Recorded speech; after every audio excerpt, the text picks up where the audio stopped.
Hi madam. రీసెంట్‌గా మా friend ఒక అబ్బాయి గవర్నమెంట్ ఆఫీస్‌కెళ్ళి అప్లికేషన్ ఇవ్వడానికి వెళ్ళాడంట.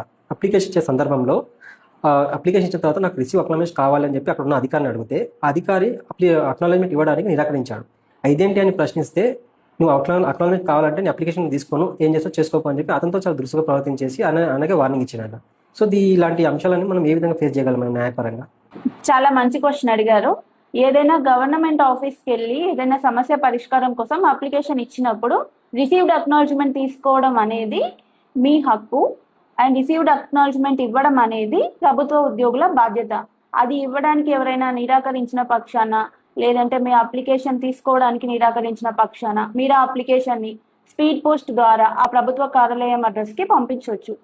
ఆ అప్లికేషన్ వాళ్ళు రిసీవ్ చేసుకున్న తర్వాత నిర్ణీత సమయంలో మీ సమస్యను పరిష్కరించినట్టయితే మీరు వాళ్ళ పై అధికారికి కానీ కోర్టును కానీ ఈ పోస్టల్ అక్నాలజ్మెంట్తో అప్రోచ్ అవ్వడానికి వీలుగా ఉంటుంది.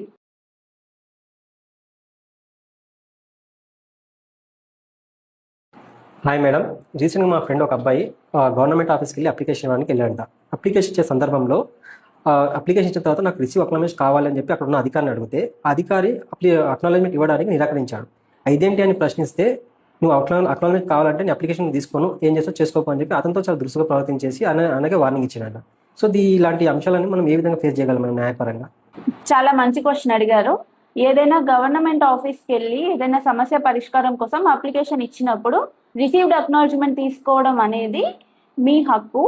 అండ్ రిసీవ్డ్ అక్నాలజ్మెంట్ ఇవ్వడం అనేది ప్రభుత్వ ఉద్యోగుల బాధ్యత. అది ఇవ్వడానికి ఎవరైనా నిరాకరించిన పక్షాన, లేదంటే మీ అప్లికేషన్ తీసుకోవడానికి నిరాకరించిన పక్షాన మీరు ఆ అప్లికేషన్ని స్పీడ్ పోస్ట్ ద్వారా ఆ ప్రభుత్వ కార్యాలయం అడ్రస్కి పంపించవచ్చు.